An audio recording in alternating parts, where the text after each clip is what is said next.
We are glad you are all with us this morning again. Welcome, welcome. We have faith leaders from across the state, both Minneapolis and St. Paul well represented, the suburbs and rural Minnesota, St. Cloud, East Grand Forks, Grand Rapids, Forest Lake, Wayzata, Plymouth. So I want to just say thank you for taking this chunk of time out of a busy week, a holiday week for everyone, and to spend it here learning about this project we have coming up. What I would love to do, and we are Interfaith Action of Greater St. Paul. We are the home of the Department of Indian Work Emergency Services, is one of our large programs that we've had for many years. What I'd like to start with is, we would like to start with a land acknowledgement. And I have it up on the screen here. And we have started the practice of our gathering starting with this land acknowledgement. Interfaith Action is located on the traditional and contemporary lands of the Dakota people who have lived here for hundreds of years. Despite centuries of colonial theft and violence, this is still and will always be Indigenous land. We honor the ancestral stewards of this land and celebrate their past, present, and future. As we get ready to start our session with Commissioner Harrington, it is time that we also honor where we come from and where we're going. I'd like to take this time to introduce our Executive Director, Randy Elise Ross, to share our next speaker's introduction with us. And so Randy, you can take it away.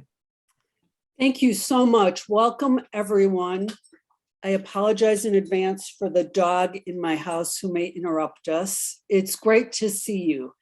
It's my great privilege to introduce Commissioner John Harrington. John Harrington was appointed, was appointed Commissioner of the Minnesota Department of Public Safety by Governor Tim Walz in January 2019. His pathway to this role prepared him well for this work. In 1977, Commissioner Harrington began at the St. Paul Police Department as a patrol officer, working his way up the chain of command. He was selected Chief of Police in 2004 and served in that role until 2010. Harrington then served as a Minnesota State Senator from the east side of St. Paul from 2010 to 2012. Just before his appointment as commissioner, Harrington served as the Metro Transit Chief of Police for the Twin Cities area, overseeing significant growth of the agency and increasing diversity of the department from 5% to 50%. He has been on the faculty at Metropolitan State University, St. Mary's University, and the University of St. Thomas, where he has taught leadership, demographics, community-oriented policing, and gangs. Harrington is a founding member of the Asian American and Black Police Officers Associations. He helped launch and is past board chair of Ujamaa Place, a nonprofit agency that works with African American men to transition them out of prisons and gangs to become productive community members. He was born and raised in Chicago. He received his bachelor's degree from Dartmouth University and master's degree from University of St. Thomas. And he is the father of 5 adult children and has 16 grandchildren. Commissioner Harrington. Morning, Randy. How are you? Great, thanks. Great to see you.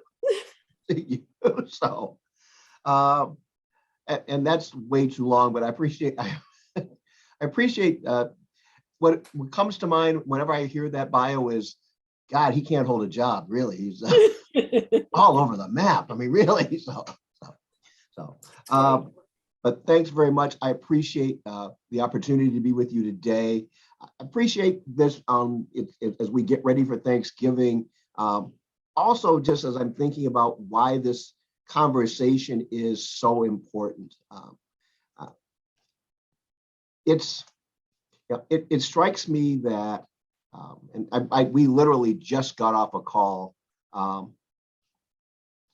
with another community group to talk about the importance of public safety and the importance of what the Department of Public Safety is doing. And the end of that conversation was very much pointed to how do we talk to people? How do we communicate? What are we saying to people, and how does that work impact the Department of Public Safety, and how does it more importantly impact what is public safety in the community? And I told them in brief a story about being an old beat cop, and that there are things that you do as a beat cop that are as much a matter of influence as they are of actual matters of law. And the folks that are on this call know that better than I do. I mean, you can stand from the pulpit and preach or dictate what people will do, but how often does that really influence their behavior? In my experience, you do the right thing because you don't want to disappoint, because there are people of importance in your life, and oftentimes, so many of those people have been people that have had a background in the faith. And frankly, in a variety of faiths. One of the oddities that I have in my background is that my college degree is in Far Eastern religions. Not what most people think of it when they think of a cop.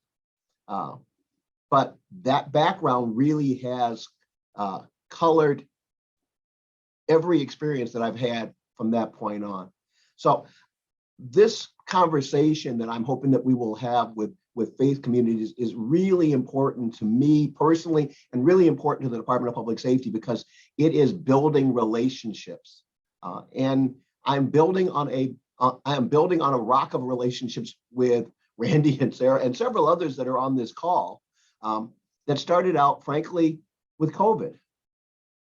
It's an oddity, but I had been to interfaith meetings before and had conversations, but we really became partners in trying to figure out how could faith institutions respond to COVID. All these questions I was getting from cops and from clergy about, well, are they going to come and arrest the priest? But if he's having services during COVID, can you have communion? What about the drive-in services? All of those things were the basis upon which this relationship started. And George Floyd was another part of us building this very deep and very robust relationship. So this relationship, I'm hoping, can now be expanded. I'm really hopeful that from that small group of committed individuals that Margaret Mead may have talked about, we can expand this to a broader audience. Because frankly, what we have learned and what I have learned over the years is that with that broader audience will come wisdom. There is a wisdom in the masses. There is a wisdom in community. There's a wisdom at the grassroots that if all I ever do is talk to the C corner officers, I will miss. And so what I need and what I'm hoping for is that we can have a conversation about the beloved community and where public safety fits into that beloved community that starts in community itself and then bubbles up to give us a vision of what does public safety look like in this day and age. It is not the same public safety that I started out with in so many regards from back in the 1970s or that I grew up with in the 1960s in Chicago. And one of the key pieces that I'm hoping that will come out of this is that besides having a better sense of mission, that I actually have a better sense of what methodologies community sees as authentic and sees as not just lawful, but moral. And that is a struggle. I have struggled with that concept of authenticity of performance. I know very few cops that start out the day thinking they're going to go out and do harm. But I know more than a few, and my departments have brought several of them to justice, who that's exactly what they did during their day. How do I hire? How do I screen for the people that are going to inherently veer to the direction of honesty and truthfulness and a passion for doing good? What are the characteristics of that kind of officer? What would be the signs that I have that right person that I'm bringing into the business? Once I've brought them into the business, what should I be training them to do? The training I got in 1977, and we'll talk about this in a little bit when we get into another topic, but when I started in 1977, I believe we had a sum total of maybe 45 minutes on dealing with the mentally ill. Now, I don't know how many of you work with folks that have mental health or in crisis, but 45 minutes to discuss the entire range of what mental illness looks like seems a little thin in today's life. We had maybe an hour on how to handle domestic violence. The complexities of family life are incredible, and I'm sure you as faith leaders all have to deal with this also, but how should I be training officers to meet those demands? Issues of race were not mentioned at all, I think, in my academy. And it is clearly one of the major, I can go back to W.E.B. Du Bois, but it certainly is a major issue that police and government are confronting, as to how do we work around issues of race. So training and hiring, and beyond that, what are the values for supervision and managing the department? How do you know you have a good police department? Is that saying that all politics are local politics? Well, all policing is usually local policing. And as much as people talk about they're going to throw the rascals out, we had somewhat of that part of that conversation over in Minneapolis recently. A bunch of people said, well, you can't throw all of them out because we don't know what we do. I think that's an important measurement. How do you measure the effectiveness of your police chief? How do you measure the effectiveness of your sheriff? What is the model that says this is good policing, and you want to validate it by supporting it, by encouraging it, by enhancing it, by maybe funding it? Most chiefs would like the funding part if nothing else. So what are the values that we can use to be able to make those decisions? And I think part of that will come back to finally, last but not least, what policy discussions do we have that come out of those values? We had a really robust conversation, and I think Nicole's on here someplace. I can't see her in the Hollywood Squares, but probably one of the most important conversations we had when we did the statewide Deadly Force Encounters Working Group was to talk about the sanctity of life. That's a value statement. What's the policy statement that comes out of that value statement? And we're still working through that, quite honestly. We're litigating it and legislating it even as we speak. So how do we create the policy that fits within the values that the chiefs that we hire and the officers that they hire can implement that keep us safe, or at least enhance community safety? Because I don't think cops actually keep you safe. I think they're just one part of a community system that keeps you safe. So that's what I'm hopeful that these conversations will get us to. And because I've had these really rich and robust conversations around COVID and George Floyd and other things through Interfaith, that's why I asked them to be our facilitators and to help us figure out a way to have this conversation, because I really do believe this concept of this conversation started before the political season, which has highlighted public safety as a political issue, started. So this is not a political activity at all. This is really, for me, about building a bedrock of what do you want and how do we get there, and thinking that your parishioners, your congregations, and you can help lead me in a direction that I can then help facilitate with my other colleagues, whether it's my other police chiefs and the sheriffs. I can certainly make some of this happen through the state agencies, and because the state agencies have influence, they will have influence, and so your voice through us will have influence and will help us make the changes that I think we all want to have happen, or at least I hope that we all share in desiring. So that's what brings me to this conversation today. And I'm looking forward to hearing from you what brings you to the conversation. And before I turn this back over, Bob Kessler, what the hell are you doing here?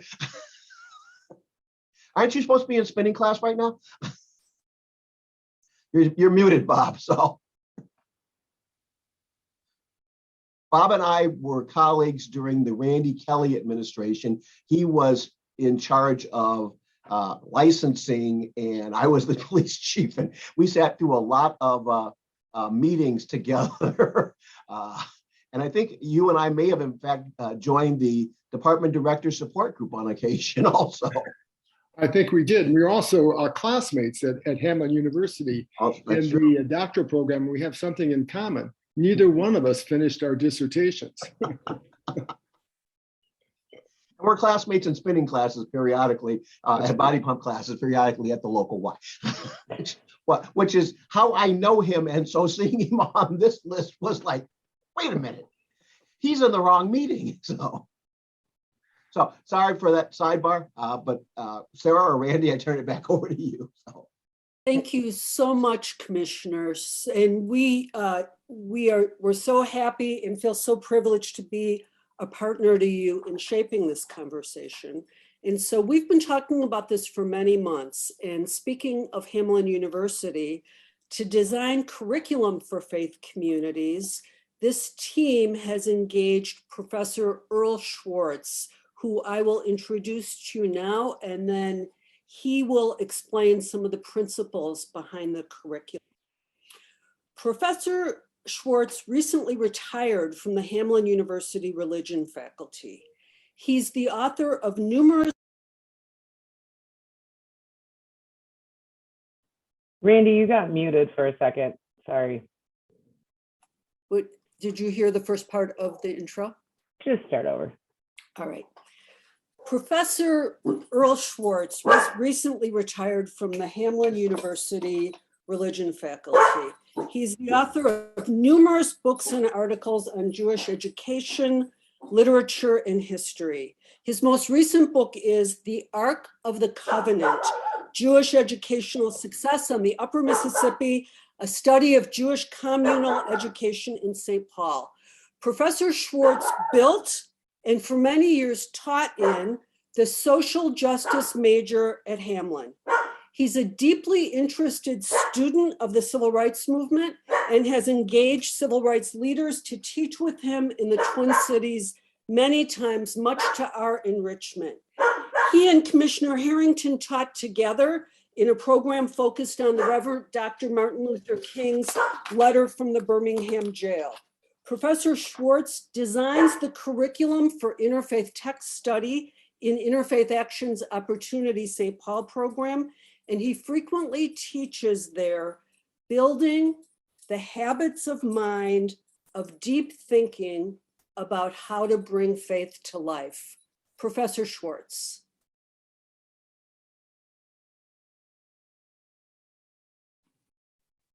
Thank you so much, Randy. Good morning, friends. I've been asked to say a word about the method at the heart of the process that we're inviting you to participate in. That method looks like this. Teachers have long told dilemma stories. That is, stories that pose questions that defy easy and obvious conclusions. Because this kind of story can help us to recognize that sometimes we follow lines of reasoning or draw conclusions that on closer examination fail to satisfy even our own better judgment, let alone someone else's.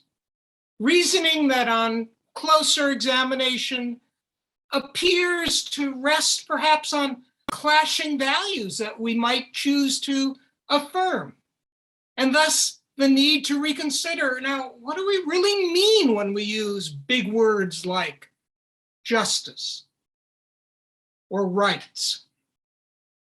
Or perhaps we need to think more carefully about how we prioritize our values. That is to say, when values clash and it looks like we can't exactly have it both ways, then what comes first? Dilemmas, in short, are stories that challenge us to think and then think again, rather than simply continuing to haul our principles around in a bag on our back and to say, well, of course I got the justice back there, I got the rights back there, but to take them out and look again. And as great teachers in each of our traditions teach us, sometimes asking, what do you think about this issue, is just the beginning, leading to, well, let me tell you a story. And then how about you tell me again what you think. Commissioner Harrington, as we'll learn a little later this morning, is going to provide us with a set of very real dilemmas. Dilemmas about public safety that are intended to help us do this, to think and then rethink in these ways. Our first goal in this process is to reflect on the circumstances these dilemmas present, while listening to the perspectives of others, to simply learn something about the facts posed by these difficult situations. And then, in the process, perhaps learn something from one another as we examine our own thinking, our evaluation of the issues the dilemmas raise, both moral and practical.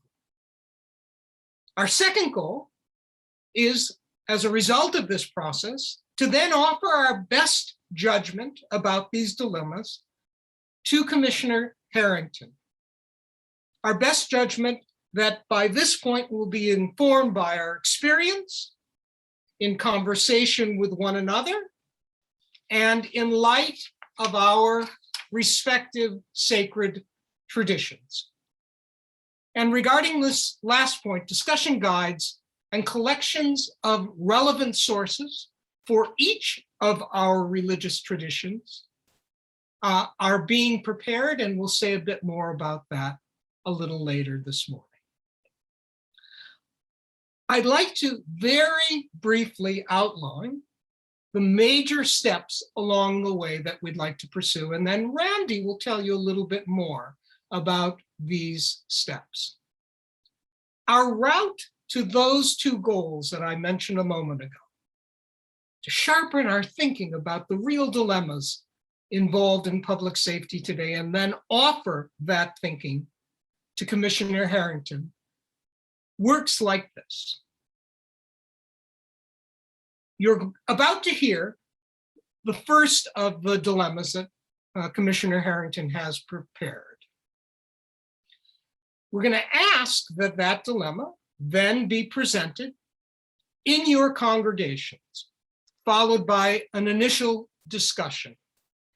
And if I could just take a moment to say about this initial discussion, a discussion that also offers ample opportunity for careful listening.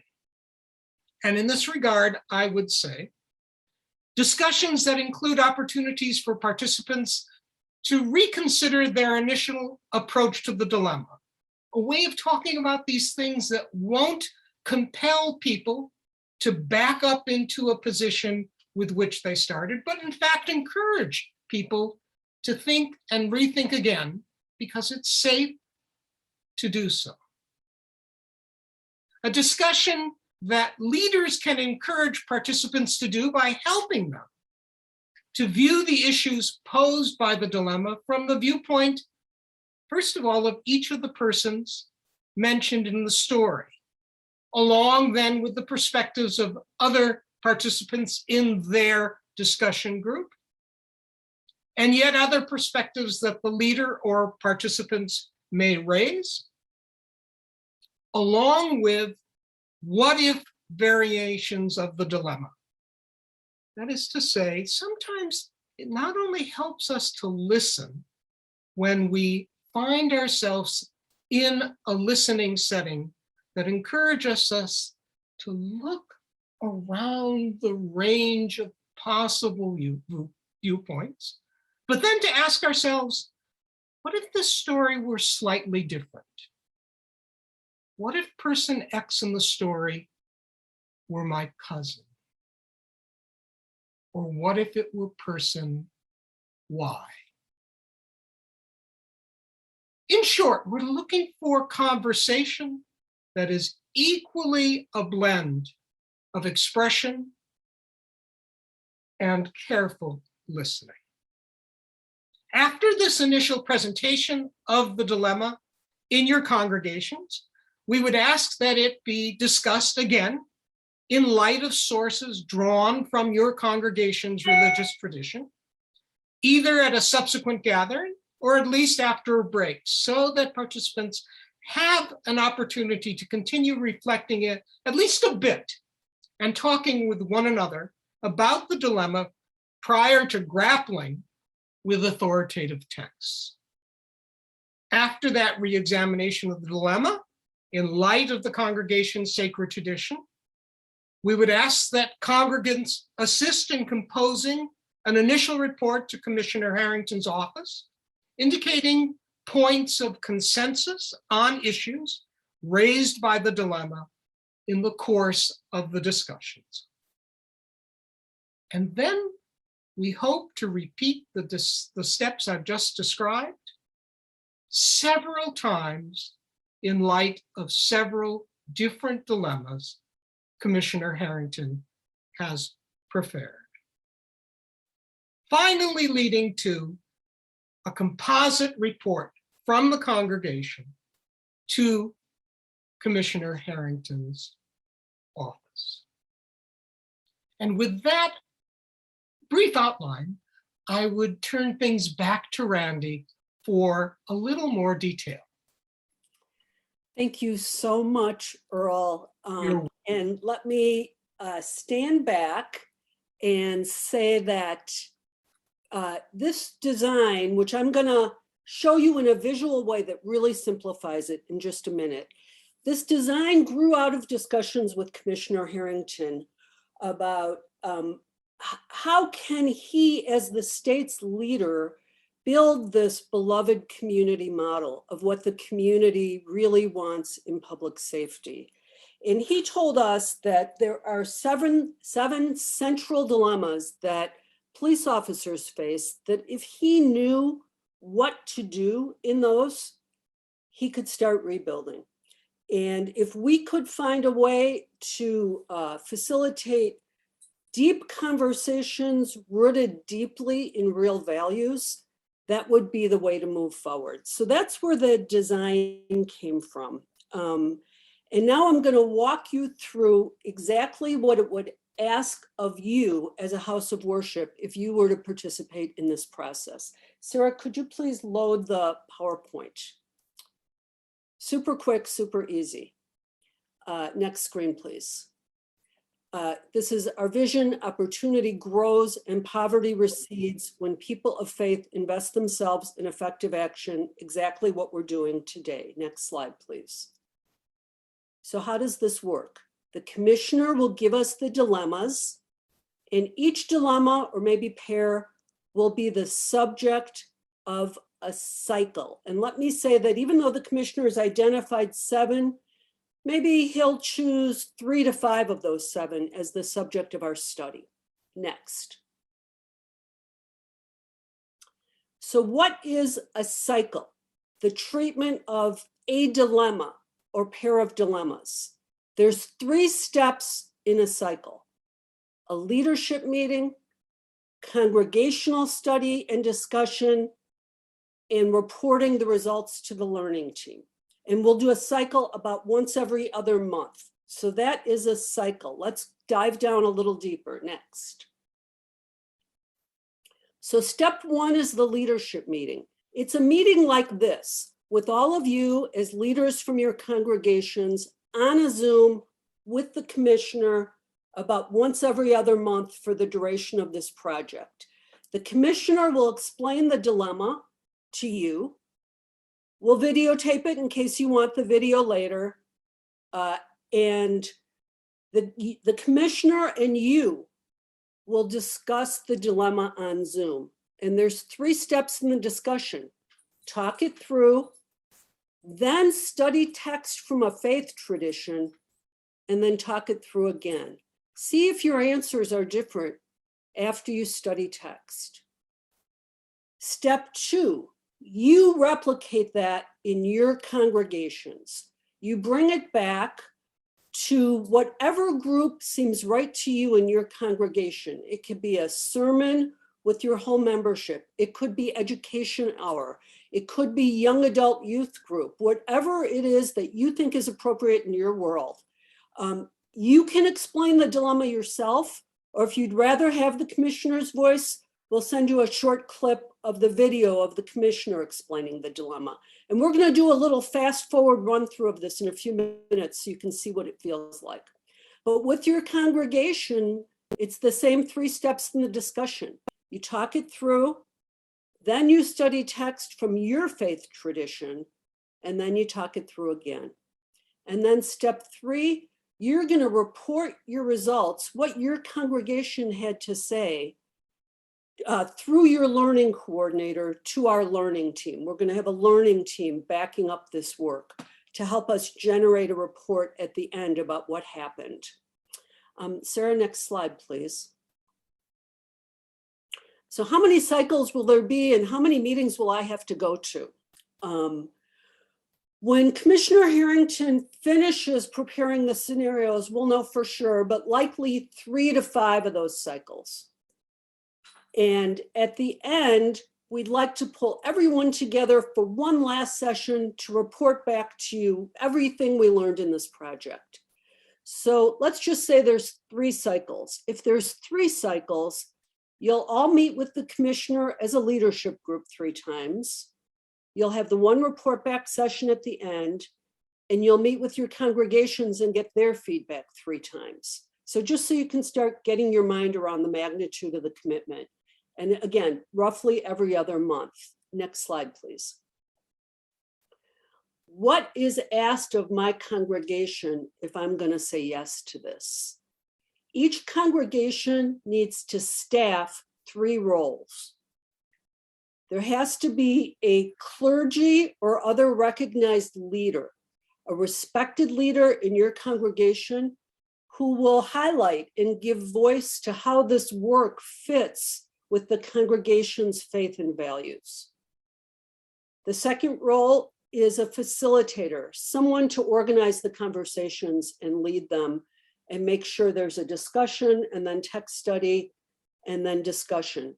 And we will be providing to every congregation a study guide with proposed texts from your faith tradition. We're preparing them in 6 different faith traditions. So you can come up with your text from scratch, or you can look at what we've provided as sample text, and you may like one of those. The third position is a learning coordinator, and that's the person who's just going to collect the congregation's feedback and submit it to our learning team. We're going to give you a job description for each role, very brief, and you may choose to have one person play 2 or 3 of these roles. That's up to you. Just all the bases have to get covered. Sarah, next slide, please. The dates of the leadership sessions with the commissioner, the first 3 have been set, and we'll email all of this out to all of you, but I'll pause for a second because it looks like people are writing them down.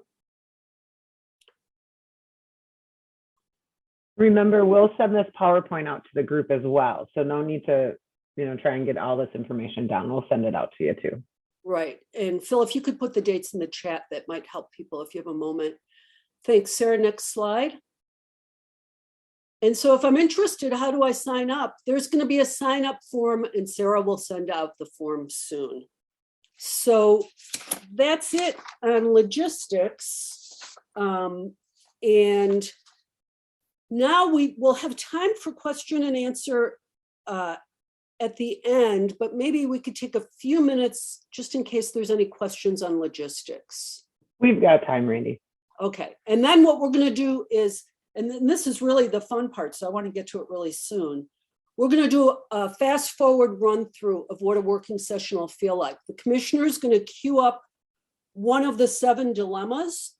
We're going to discuss it. We're going to have a brief text study, and then we're going to see that our answers change, just to feel going through that cycle.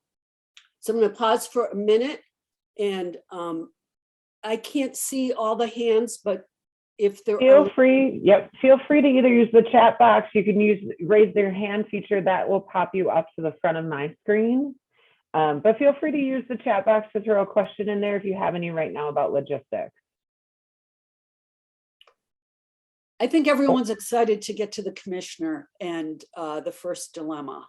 Aren't we all? Because I'm not seeing anything. And so, Commissioner, I am gonna throw to you for our fast forward demo working session and ask you to start by talking to us about the dilemma of parents who call the police because their teenage child is enraged and threatening to them.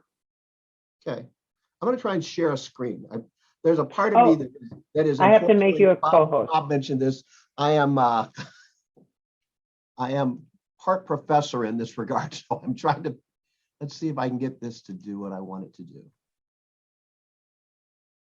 Well, you're sharing. I'm sharing something, but it's not what I want. So how do I get out of that? Let's see.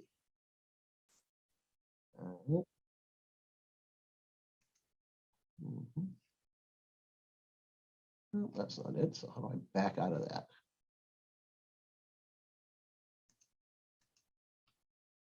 All right. That's not letting me do that. So, all right.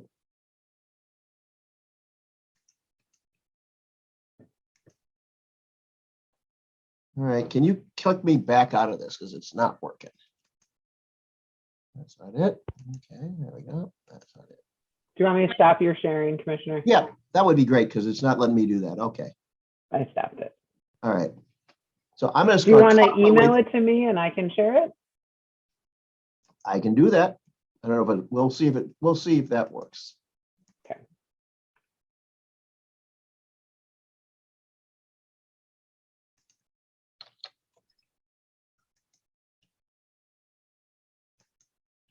Okay, I just hit send.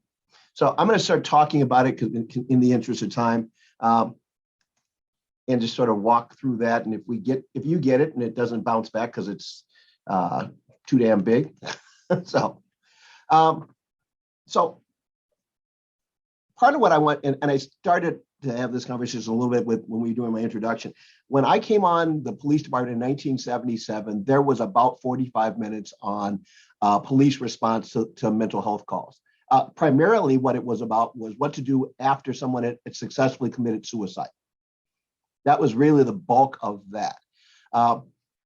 Over the next 20 years, calls on mental health went from less than 1% of the calls that cops responded to on average, national average, it's 20% of the calls that cops respond to are calls involving someone who's in crisis. Now, my last year in St. Paul, there were 120,000 calls for service. So you can do the math. It's over 20,000 calls for service involving individuals who are suffering from some kind of mental health crisis. There we go. It worked. I'm surprised. Usually the damn things are too big to get through the system. So hit next slide for me, will you? You probably have, okay.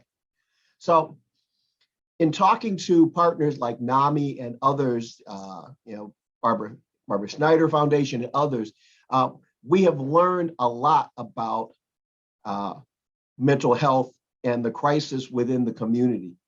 And one of the things that I think really highlighted this for me was a few years back when the sheriff in Hennepin County made the announcement that, in fact, the Hennepin County Jail was the largest mental health holding facility in the state of Minnesota. And that they were not providing services for the mentally ill, they were simply warehousing them. Next slide. So as I thought back to the history of this, it struck me that, first of all, as a young cop, or even as a seasoned cop, or as the chief of police, no one ever asked who were the best people to respond to crisis calls. If you think about it, it's an interesting policy discussion, if nothing else. Why were the police department designated to be the first responder to folks that are in crisis?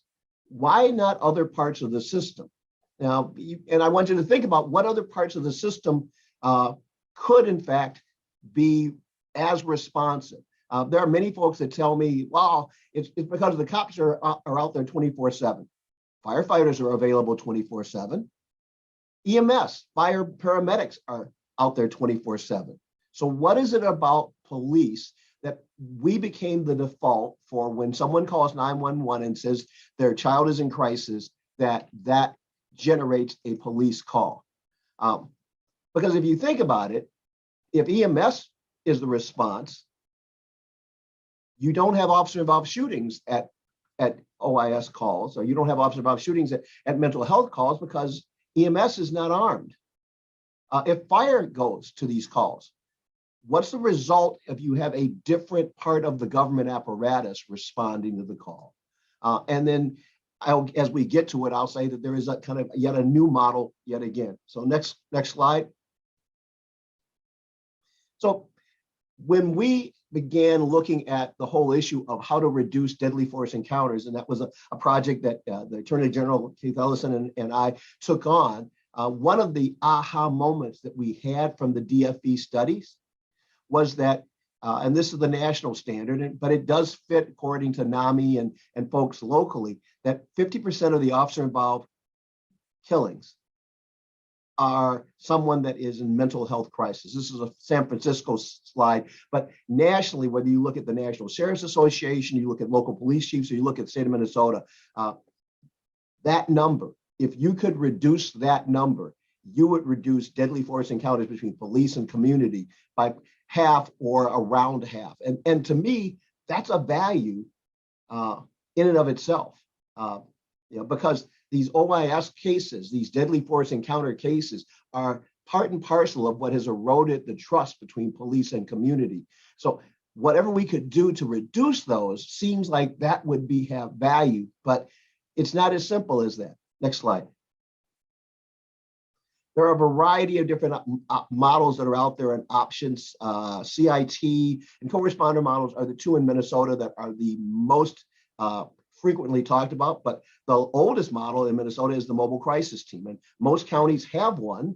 They don't necessarily always make house calls. Case management teams are older yet than that, and crisis stabilization centers, crisis centers are also an option. So once again, it's not just the police as an option, but it certainly seems to have been, that has become the default. Next slide. So what is CIT? CIT is a training program called the Crisis Intervention Team Program. It was started in, I believe, in St. Louis or Memphis actually, and it is a 40-hour training to train officers how to respond to folks that are in crisis and hopefully resolve those situations without deadly force. 40 hours sounds one heck of a lot better than 1 hour or 45 minutes. But for those of you that are in the faith community and have been trained in counseling, how much time did it take for you to get trained to deal with folks in crisis? I'm betting that it wasn't just 40 hours, but I might be wrong, and I sit here willing to be corrected. But my friends that are in that business talk about years and getting doctorates, and even in that context, they don't talk about coming and making house calls. Something that I think pastors and cops have in common. Next slide. In comparison of several departments, Minneapolis, St. Paul, Duluth, Rochester, and a few other of the nicer suburbs have started experimenting with what they call the co-responder model. Co-responder model basically involves having a psych social worker or a social worker or a psych paraprofessional with the police who respond to the calls. And this is a very small sample, but I think it's interesting to note that in co-responder responses, 41% remained at home. 30% were actually, there was no services needed, or when none were provided. And then only about 30% were actually hospitalized. No arrests were made in any of these. What does that tell us about what the effectiveness of a co-responder model is? But I also want you to think about it. Why is it that only a few departments within the state have invested in this? And even they will tell you that it is not a 24/7 service that they can provide for a variety of good reasons. Next slide, please. If we had more time, there's actually a nice video on what St. Paul has done with their co-responder model. St. Paul is doing both. Every officer in the department is trained in CIT, and they have a mental health unit that goes out and makes house calls with trained psych professionals. Is that the model that we should be looking at? It is one model, but it is a model that, once again, is it the right model? And is that the right model just for St. Paul, or is that the right model beyond that? Next slide. So here's my scenario, and this is one literally that I've been to on so many occasions I can't really tell you the specific address. But it's 8 p.m. after office hours, and that's why I mentioned that. And I worked afternoons and midnights most of my career, so that's probably also why it resonates with me. And you have a family on the east side, which is where I live and where I spent most of my working life as a road cop. And they called 911 because their 18-year-old son has cut himself.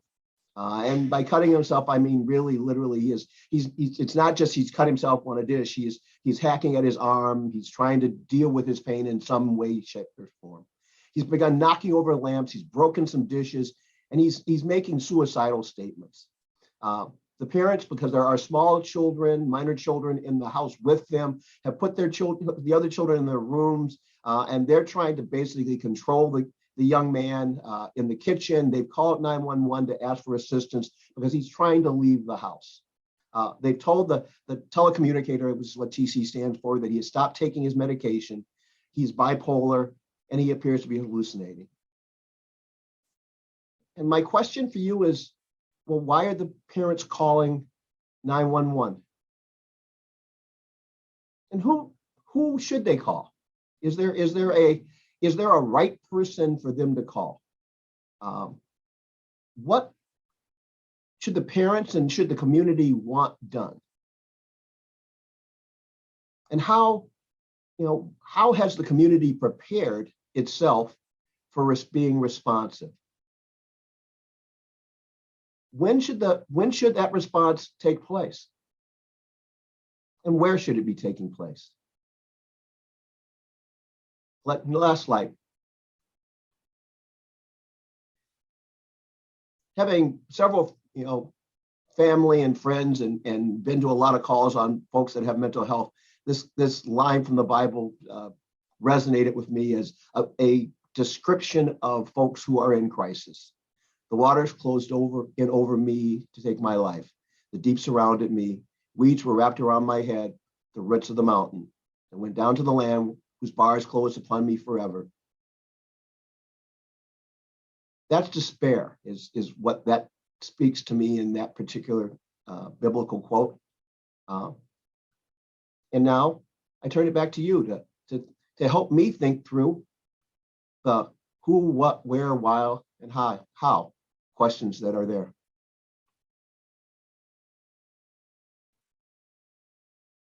We're going to do this in a large group. Feel free to put comments in the chat box, or if you're brave enough, I know you're all faith leaders, you're brave enough. We'll do a little discussion time. Feel free to unmute yourself if you want to share. Hillary, she has her hand up. Hi, John. Hillary Freeman from Grand Marais, Minnesota. Question I have as you raise these questions are twofold. Number one is that the complexity is that many sheriff and law enforcement departments are small departments. I'm out in a rural community and responses are really different. I mean, I know that we have crisis intervention training that's required. We have 11 deputies, which is a fairly large department. So the first question I have is, how are we going to think about small departments when they make up the majority of departments? That's my first question to you.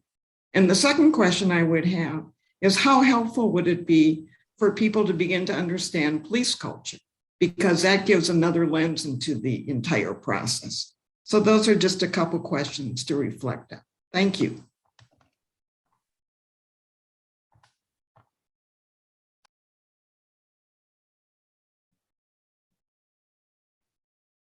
Other questions, or are we going to do a give and take? What's your best sense of this? We can always do a give and take. Okay. Respond. Yeah. Commissioner, we're gonna have discussion aimed at answering your who, what, when, where questions for about 5, 6, 7 minutes. And then Earl's gonna lead us in a brief text study. And then we're gonna discuss again and see, did we shift a little bit after we engaged in text study? Perfect. Okay. I've got Reverend Kelly Clement. Her hand is up. Hello, good afternoon, everyone from here in Minneapolis. I think I have 2 comments. One is about language. As the parent of now an adult child who participated in self-harm, it is helpful to have cutting referred to as self-harm. Okay. For me, that increases my compassion for the person who is having that health crisis and so on. So engaging in self-harm by cutting is a way to say that. In terms of when the community should show up and how the community should have shown up, or what the timing is of that, I don't have an answer to what should happen when that phone call is being made. I think that our communities need to show up way upstream in advocating for robust mental health care for everyone, destigmatizing of mental health care very, very early on. By the time it's at the crisis, the options are more limited, as the previous person spoke about, the limitations of small town police departments and so on. But this ongoing mental health crisis, the numbers that you shared speak to the great need for a lot more preventative care. And when our limited resources can go toward preventative care, I think we have less of those down the line. So I understand you're trying to figure out, what do we do right now? Well, we pull that baby out of the river. Again, we keep pulling the babies out of the river, right? And so those are my comments. Thank you for the gathering and the opportunity to share. Thanks. Mary Russell. Thank you. So with the who, what, where, when, and how, just off the top of my head, listening to the scenario, who should respond? A team that's trained, they have skills, they have experience, they have and they're empathetic, they have a calm presence. So that's the who and what. Where would be, to, in this case, to the home, to the space in which the person is having the crisis and the family's having the crisis. When, it's very easy to say as soon as possible, but I guess, within 15 minutes. And again, and how those who come should have no weapons, no uniforms, nothing that would show something that it would be, could lead to further conflict. And again, those are just off the top of my head as a person listening to this scenario the first time. So thank you for asking. Thank you so much. Peter Stebinger. Thank you. I live in Minneapolis, but I moved here 3 years ago, and it's just worth noting that I spent 30 years in a small town as part of the fire department and was an EMT and their chaplain. I found myself wondering whether this is a medical call or a police call. And I realized in my small town life, it would have been both.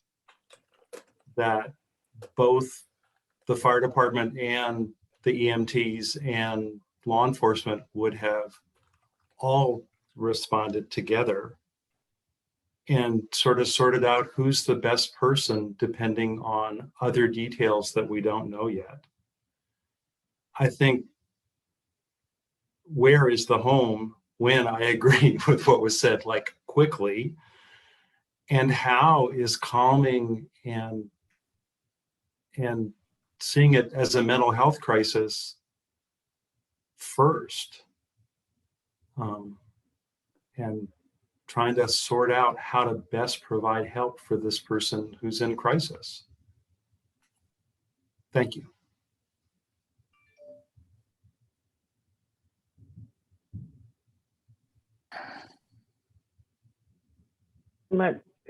Next, Reverend Miller.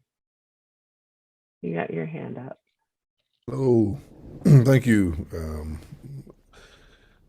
Commissioner Harrington, and for this opportunity. I think you asked a profound question. How has the community prepared itself for this? Is that these are scenarios that are happening every day, and so often we kind of shirk them off on, the police force or whoever is equipped to do that. But I do think that I do like the response that was just given by, I think it's Reverend Stebinger, and also the one prior to that. It's a both and. It's, I think, all of us working together. And I just want to share just a quick scenario to illustrate that. One of my relatives was suffering from a mental health crisis at my home.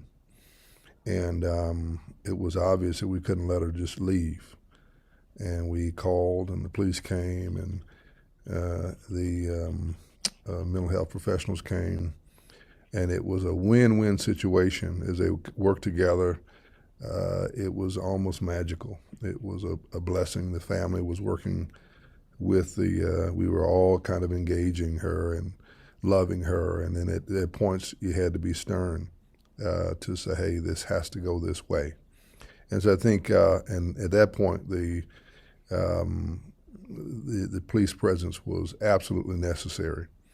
So I think it's all of it working together. It's all an act of love and compassion. And I think some kind of collective training might be good if we all kind of work together and get trained together in some ways. So those are my 2 cents. Thank you, Reverend Miller. Carl Nelson.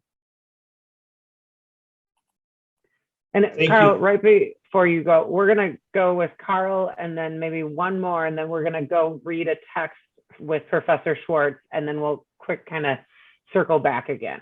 So we're going to take Carl, and then one more, and then we'll circle back after a tech study. Thank you. Yeah, Commissioner Harrington, thank you for engaging in this process. Carl Nelson, I lead an evangelical network here in the state. I'm resident in Minneapolis, but I grew up in rural Minnesota. So kind of two perspectives that maybe shape how I think about this. As I think about your question about who should respond to this specific incident you're talking about, I relate that to, there's a lot of critical situations that happen in our society, crisis situations involving people, that we need a responder, a first responder, not necessarily an armed law enforcement official. I think we could probably all think of many situations like that. So in my mind, I go to saying, broadly in society, I think we need to figure out a way that we have, we are training ourselves and we are adjusting our first responder systems to have people who are trained and equipped to step into volatile situations, people who are connected to, directly connected to other networks of emergency response. So when a first responder shows up at a situation, they know already how to access and how to get to the next level of appropriate response that could be needed. Rather, and I agree with you that we have kind of created a system in our society where the first responders we have created, they're armed law enforcement officers, and many of the responses that we're needing help with today do not require an armed officer at that point. So that's just my quick thought on who should respond. Wonderful. Our last question for this round before we go to the tech study, Jackie Bernacci. You're muted. Yeah. There you go. Bernacchi is the last name. In another, I'm an Episcopal priest, and I have 4 communities on White Earth Reservation. In another place, I worked for Wictonio Hitika, which was a suicide prevention group and office, and I actually taught it. You had to learn it to teach it, of course. And my brain is just bouncing with all the issues that this one little dilemma, nothing's little. The parents obviously didn't understand that they could call a suicide prevention organization. They were trusting that 911 would be an all-in-one for them. And I'm guessing that 90% of the people think that way.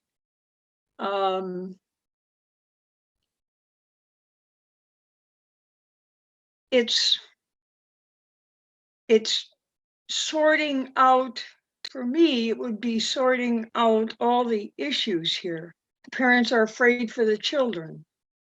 The parents are afraid for the young man who's cutting himself. They know that he's off his meds.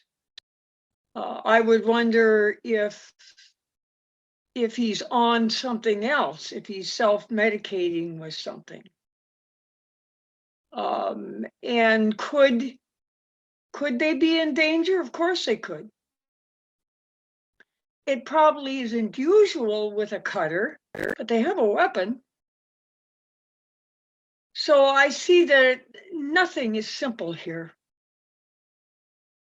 And that somebody who understands suicide ideation or mental health, that they would be a part of the response almost seems, a no-brainer. I worked under a psychiatrist for a while, responding to places where people had expressed the need for suicide because I knew the communities. But, and law enforcement along with that, I couldn't say no. I couldn't rule that out. They can be back in a non-threatening sort of way, but whenever you have somebody who has a knife that's acting irrationally, how irrational are they going to continue to act? Those are some of the things that I would think about, which doesn't help much at all, does it? But boy, this sounds like it could be a real complicated mess. And I'm just sure that the parents are trusting that 911 was the right thing to do because they didn't know what else to do. That's all I got. Thank you, Jackie. We're going to turn it over to Professor Schwartz for the text study part. Now we're on step 3 of this is what we'll replicate in congregations. It's the text study part, and then we'll come back and have more discussion. Professor Schwartz. Thank you, Sarah. As I mentioned, and as Randy indicated, our thinking is that after an initial discussion of each dilemma, there would be the opportunity for the congregants to reconsider the dilemma in light of sources drawn from the congregation's own sacred tradition. And our purpose in doing so, whether we ultimately share in that particular tradition or not, is to expand our circle of voices in this process. And in that regard, I would simply note that the interculturality that is implicit in our working together also begins within each of our traditions, to some degree, with our own traditional texts when they come from very different times and different places. By that, I mean, though I'm rooted in Jewish tradition, my Jewish ancestors may very well have had a cow in the backyard. I got a car. Considering the tradition as an opportunity to listen to intercultural voices within my own heritage is also valuable. And with that, I have an example text for you. This text that I've chosen is in some ways at the edge of the specifics of the dilemma you've just heard, but I think it might be valuable nevertheless. It actually is an excerpt from comments made by a Supreme Court justice in Israel in 1992 to a case that was heard regarding search and seizure. In the course of his comments, he refers back to a rabbinic source approximately 1,700 years ago. We're going to focus on that voice, but first, the Supreme Court Justice Menachem Alon's introduction. When it says in the Talmud Yerushalmi that when it is suspected that this person killed someone, that is to say, that people are saying that this person killed someone, that is sufficient to detain a person until the case is resolved. And now, a 1,700-year-old voice, Rabbi Yossi expressed astonishment at this, saying, you just grab the person in the marketplace and humiliate the person? Nonetheless, if someone killed a person and there are witnesses that this one killed the person is seized pending the appearance of the witnesses. And now, 1992 again, justice alone concludes, that is to say, when there exists apparent proof regarding the commission of the crime by the suspect accused. I chose this text, first of all, because it moves so remarkably between a court hearing a very real case in 1992 and a traditional Jewish source. But what I'd like us to focus on for just a moment is this. Why did justice alone choose this passage from Talmud? Specifically, when Rabbi Yossi expressed astonishment, you just grab the person in the marketplace and humiliate the person? What is that astonishment about? Now, before I ask for responses, let me just say, Jewish law never developed the notion that you incarcerate a person for punishment. At the very most, a person could be detained until trial if there was the possibility of public danger or flight, but never as a matter of punishment. With that, anybody have any thoughts about what Rabbi Yossi, this 1700 year ago rabbi, is astonished at?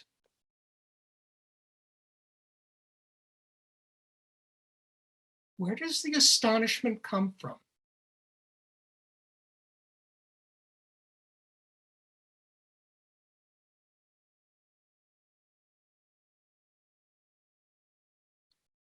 If I could suggest a little bit more, is there something about what he describes that he sees as somehow irreconcilable with the purpose of law? Is there something going on in his comment that he's struggling to reconcile with what law should be about? Rabbi Rubin has his hand up. Hi there, Earl. Hi, everyone. Good morning. Morning. Adam Rubin, Senior Rabbi at Beth Jacob Congregation in Mendota Heights. Okay, I'm cheating a little because I know a little bit about just some Talmudic law here. And one of the ways I would answer, just one possible answer perhaps, is that I know that the rabbis in the Talmud are constantly horrified by the possibility of being publicly humiliated. Yes. That is, that embarrassing somebody in public is likened by the sages. Their vision was that when you're embarrassed, humiliated, you lose the blood in your face turns white. Yes. And it's like bloodshed, right? So they compare it to bloodshed. So the idea of detaining somebody without serious proof of, real danger or, of serious criminal intent or criminal activity would be, I think, pretty horrifying to them because of the public humiliation. So I'll stop there. So. Thank you, Rabbi Rubin. Exactly. Justice alone cites the passage because he goes on to say, there is no room in law enforcement for public humiliation unless. And the unless he's attempting to define in a very, very narrow way, unless the circumstances are so dangerous that there's no alternative. But otherwise, there's no room for humiliation. I would just leave this initial observation with the space between the question mark and nonetheless. That is to say, if we continued, I would ask us to consider what might be in that space. Humiliate the person, stop a moment, nonetheless. And with that, I would turn things back to Sarah. Patrice has a comment. Please. it seems to me, since we're talking about values, that the other thing is that this really points to the importance of the dignity of the person as a really fundamental value. And that this is a case where they're talking about an intrusive bodily search. Yes. And so the reminder here of the importance of no matter what happens, remembering to treat the person with dignity, even if this is a procedure that is really threatening to dignity. And I think it will, I mean, like when Commissioner Harrington talked about the sanctity of life, I mean, how that is often such a fundamental value. And there are often circumstances that come up where it really comes into question, but to remember that always, even if one has to do something that contravenes that one still has an allegiance to that value, even if in this case, one has to act in a way that might seem detrimental to it. It's not to reject the value, but to acknowledge that. Thank you. Thank you. What a wonderful launch point for a larger discussion. Thank you so much. Absolutely. I'm going to point out a couple of things in the chat. In the Christian tradition, we talk about the dignity of the human person. It's where innocent until proven guilty comes from. And then at one point, our personal rights suspended.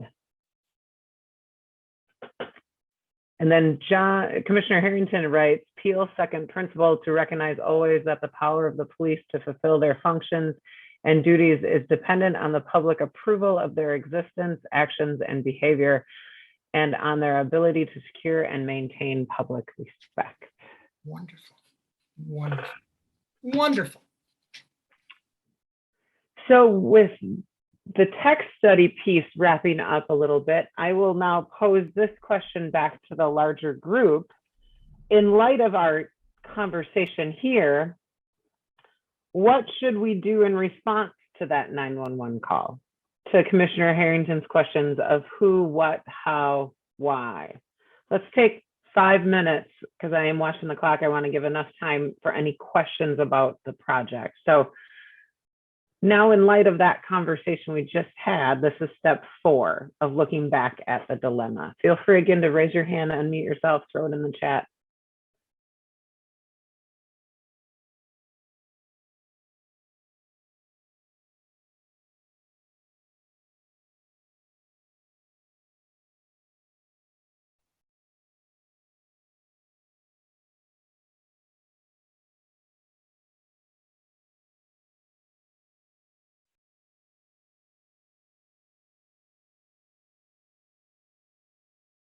Are we all getting shy now?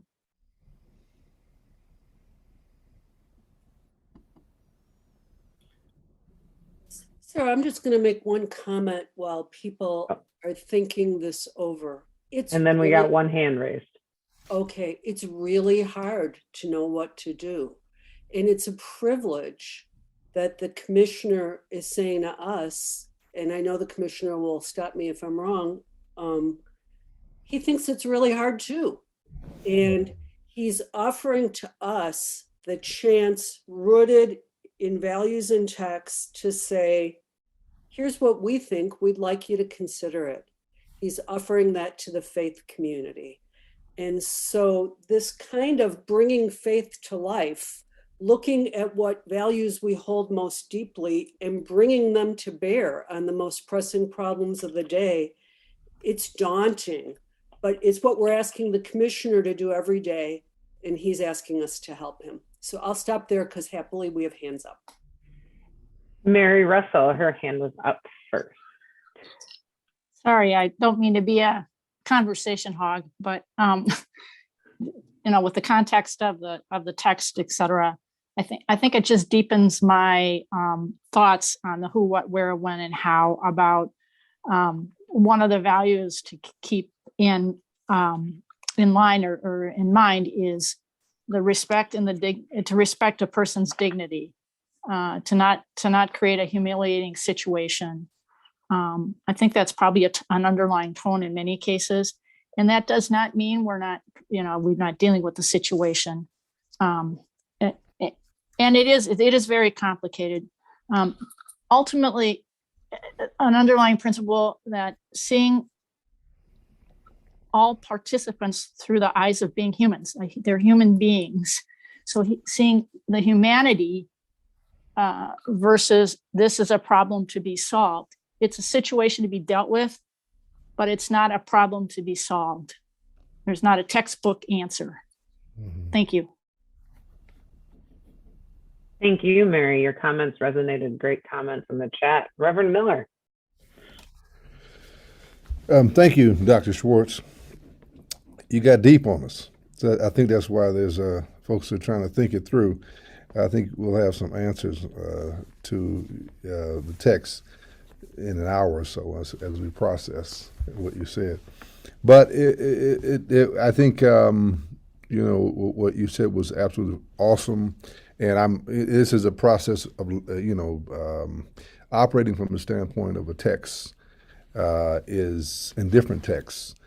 Is a process, a procedure we're going to have to learn. I was thinking about something that really jumped out at me is, if we had, a common text like Leviticus 19:18, love your neighbors, you love your health, yourself, that kind of thing, and which would also really gets at what the text you mentioned talked about, this whole idea of violence at a, or some kind of restraint as a last resort kind of thing, and putting yourself in other people's, loving people as you love yourself, kind of putting yourself in other people's shoes in a way. And one thing that really jumped out at me about this whole scenario is, from the Christian tradition, the whole idea of, and certainly in the Jewish tradition as well, the whole idea of self-abnegation, putting oneself, absorbing some of the challenge yourself. The story of the Good Samaritan, taking, the struggle of, working with people in crises, even as a person as a minister, is a ongoing thing, and you're taking the members' burdens home with you, and you're praying about it. Sometimes you need counseling yourself. So that whole idea of absorbing some of that as a community, how do we best absorb the challenges that our children are going through, that our people in our community are going through? How do we best train for that and posture ourselves so that we can be a better service? I guess that was kind of what came to mind for me. I want to show this scenario. Since no one's talking, I guess I will. I'm joking. But I was an anger management counselor working with guys getting out of prison, and a family reunification counselor at one time.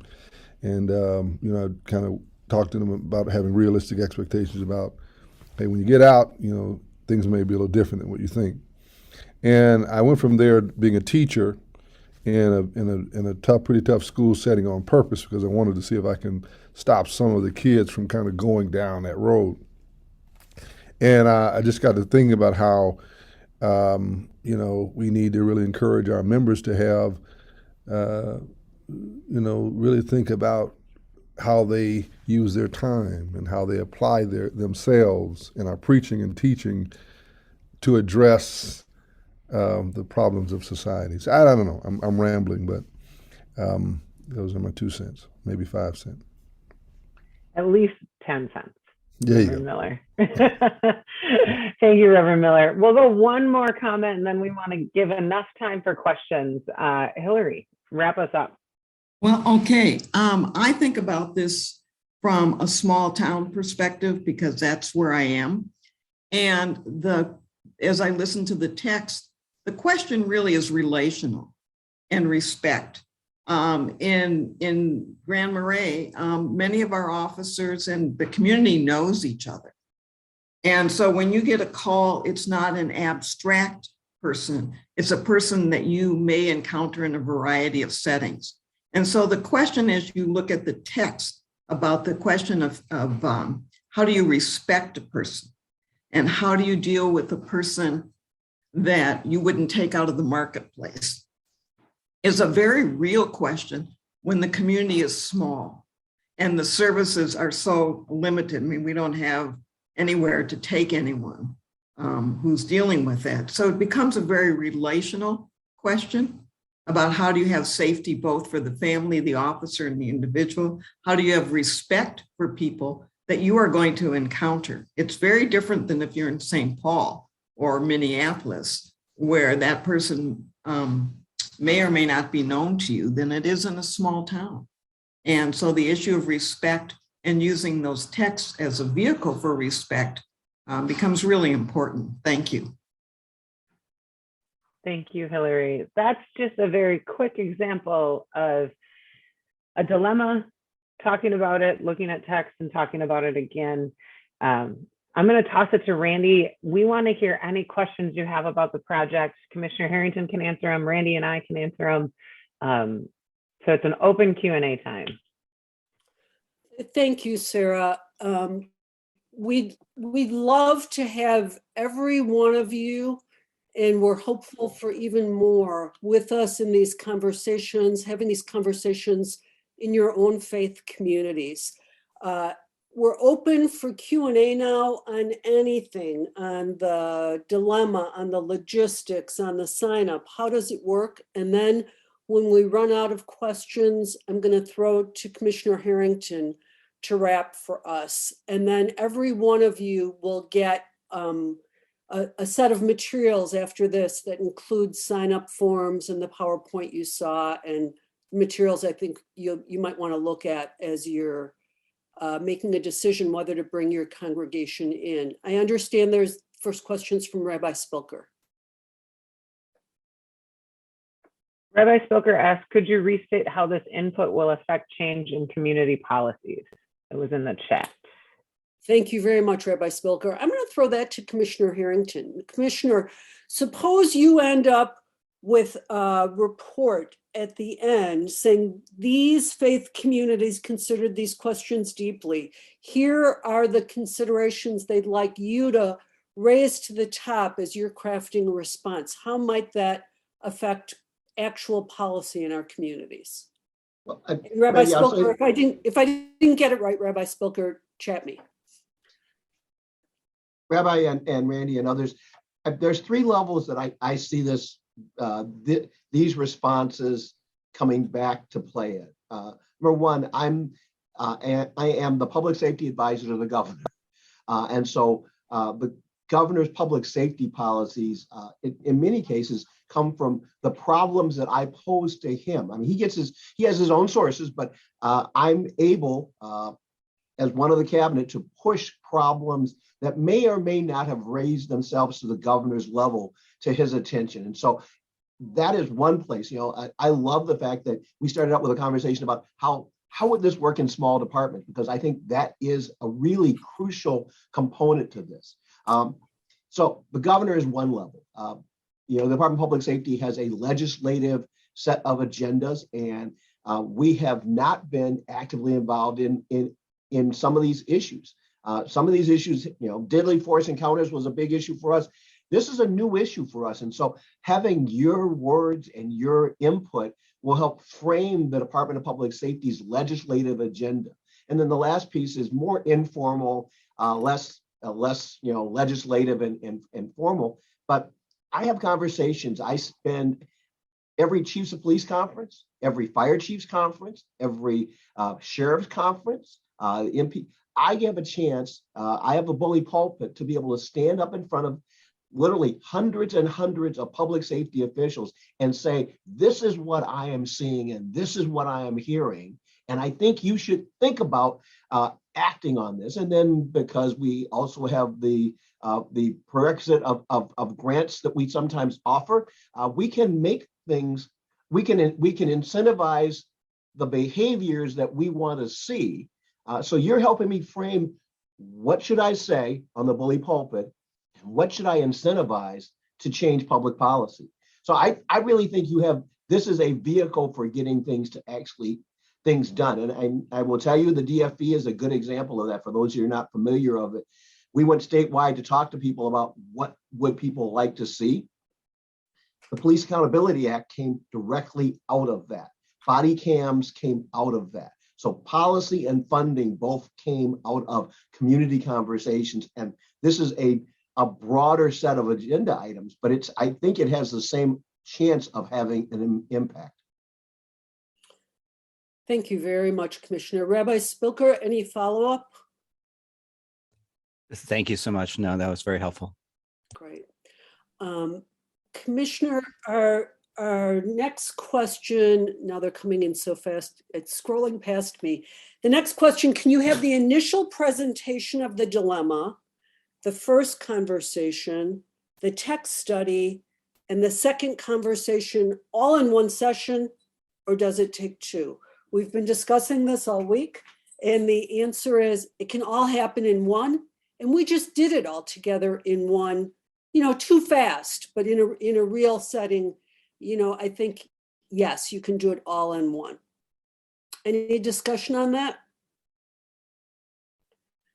All right. Do we have a next question? Sarah, do you see something in the chat? I do, from Glenn Skuta. Yes, and it's saying, it seems to me that what we would be reporting back would be what we heard from our congregations, which may be a set of different, even possibly internally contradictory things, as people have different perspectives and ideas. We likely won't have voted on a recommendation that the congregation has agreed on, and that's just fine. I'll take this opportunity to introduce our learning team to you. Our learning team will consist of the learning coordinators in all of your congregations, led by Michael Quinn Patton and Charmaine Patton, who are just, there's Michael. Just, do you want to say a word, Michael? I've worked with Randy a long time in interfaith, and I'm delighted to engage in this process of helping support the learning already manifest in this call. But what we'll be trying to do is set up a process to capture the diverse insights that come out, and to help be sure that those insights get captured and shared among you and with the commissioner. Thanks. And I'll just share with you, Michael is a luminary in the learning field, which we used to call the evaluation field, and runs the Ford Foundation's Evaluation Studies Institute, has been the primary evaluator for multi-billion-dollar foundations around the world, is the evaluator for the United Nations Commission on the Future of Food. It might not be commission, and climate safety. And Michael's wanted all over the world, but wants to do this with us. And it's great to be able, it's a great privilege to be able to work with him and Charmaine. So thank you. Thank you. Next question. So Michael, yes, we can manage a congregation's input being a diverse set of reactions, not one reaction. Oh, absolutely. That's what we would expect. And capturing that diversity and trying to put it together cumulatively to show the diverse perspectives is what I would expect to come out of it. The UN Food System Summit that you just referred to, we just completed an analysis of 900 dialogues over the last year in preparation for that summit. And of course, it was on a wide range of food systems issues. People disagreed about almost everything. And our task was to try to synthesize that, be true to the diversity of perspectives, but make some overall sense of the major patterns. That's fabulous. And that's what we'll be doing here. Any other questions, logistics, things that you need to have them answered before you decide whether to put your eggs in this basket and jump into these conversations with us? Kristen.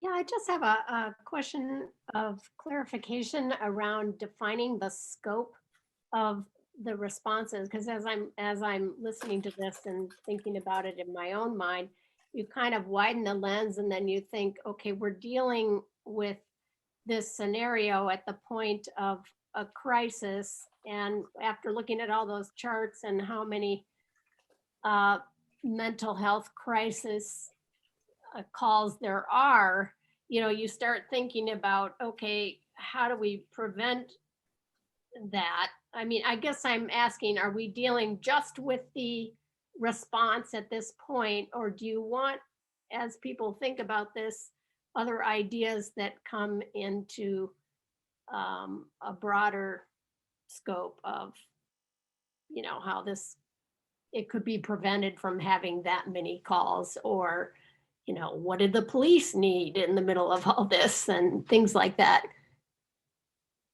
Just some definition around the scope of what's being asked for in the response. Commissioner, do you want to jump in with how wide or narrow you'd like the thinking that you get in response to these dilemmas to be? I'm very comfortable with taking a wide lens, and you can go back far enough that it's trying to boil the ocean. I understand that, but what I love is from your own congregation and your own community's perspective, how would you like to see this kind of thing handled? And for Hillary and Grand Marais, that's probably a very small number of calls in comparison with the city of St. Paul. But there's also 600 cops in St. Paul versus the 10 in Grand Marais. So we can figure out the scale. Really what I'm hoping for is some feedback on the values and I love the fact that you started out with thinking about how do we prevent this? I mean, that to me is, you've already gotten to where it takes me 2 or 3 conversations to get to people to think, why are the police being called? Because weren't there other things that we could have done as a community to help that family in advance of this so it didn't get to crisis? So you've already gotten to a first step with that. But now the question is, well, what could we do as a community? Oftentimes I look to churches and synagogues and mosques and temples as places where people that are in distress go. Is there a role for the church in helping to manage that? So that it maybe doesn't ever get to the police. Maybe they never get to crisis. And I will tell you, there won't be a cop in the world that will be sad about not going to another mental health crisis call. We would prefer, that's not something we feel we're particularly well educated or well prepared for. But I can also tell you the fire department and the medics aren't all that thrilled about it either. So how do we get to a point where we have healthy people? I guess now that does get back to boiling the ocean at that point, I guess. So. Thank you. I have a question in the chat about how many meetings it's going to ask of congregations and on what schedule. And, I'll bring us back to the PowerPoint about cycles. Each major dilemma that we decide to encounter has a cycle of 1 leadership meeting and 1 congregational meeting. We haven't built that schedule yet. I would guess that every other month, there'll be 2 meetings, a leadership meeting like this, and you take it to your congregations. Could it be 1 month is leadership, the next month is congregations? Of course it could. We'll work out those details. And if you have input in advance, please share it with us. Any other questions? Randy, I have a question more from my side, so the folks that were listening. How much background is the right amount of background on these kind of topics? Like, I built in a bunch of slides that were sort of the background piece to the scenario, or do you just really want me to launch the scenario without having too much of a preface to it? So.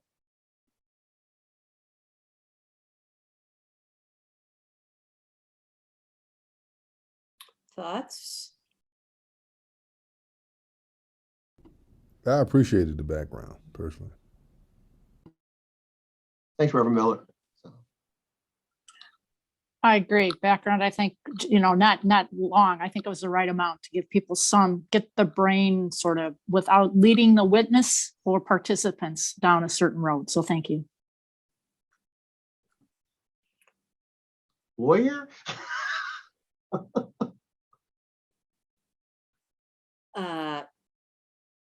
Great. We have a new question in the chat, if I can go to it. I'm assuming there could be multiple groups within the congregation. And are you hoping the groups stay consistent throughout the cycles? I don't see any reason why there couldn't be multiple groups within the congregation. It's just a little more time for the leadership. And are we hoping they stay consistent? We're hoping that people find this so scintillating that they wouldn't leave once they got into it. But there's no penalty if there's turnover. And seeing the questions slowing down, I'm going to throw to the commissioner in a second. I just want to say thank you to Commissioner John Harrington for bringing the faith community to the table on this really important issue that is pressing in all of our communities. Commissioner Harrington, will you wrap for us? Thanks, Randy. I really do appreciate your time today and your input and feedback and your willingness to be engaged in what are, I can promise you, these are not easy conversations. They're not easy conversations when I have them among chiefs, police, and sheriffs or fire chiefs.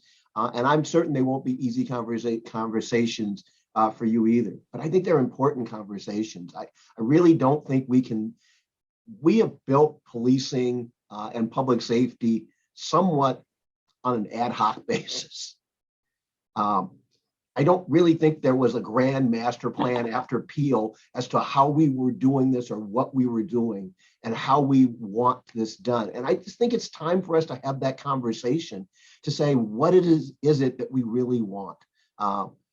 If you want it all, if you want the Cadillac model of public safety, I'm okay with that. But I think we ought to articulate that that is our expectation. And if you really want just, hey, they come and answer the calls, the kind of the 1 Adam 12 thing, that's okay. I just think we need to know that. And where there are differences along that line, where you see, I absolutely need help in this area, but not in other areas, that I think is important for public safety to know. And I don't know that while most of my police friends are regular church attenders, I don't know that they have had this conversation even in their own congregations. I want to go beyond simply having this sort of internal conversation about the professionals to really talk to the people we serve. And that's how I view the clergy, and that's how I view your congregations. You are who we serve. And it makes sense to me at this juncture in time that we ask the question, what is it that you value? What is it that you would want if we were coming to your home or your community? So Randy, once again, thanks to you and Sarah and everybody from Interfaith and Professor Schwartz. I appreciate, I agree with Reverend Miller though, that took me deep into my thought process. It was, you would have challenged me in my youth, and then as a 65-year-old boy, that was deep. So I do appreciate it. And I hope all of you will come back because there are other really important questions. How do we see traffic stops in this day and age? That is a hot button question in the Twin Cities and statewide. How do we deal with issues around, First Amendment rights? Someone has mentioned just recently in another conversation, and religious rights. I think those are all good conversations and we can have them. This is a vehicle for doing that. Thank you so much. We're adjourning 14 minutes early, which almost never happens. You'll hear from Sarah very soon, and I hope you join us in this work. Thanks so much. Happy Thanksgiving. Happy Thanksgiving.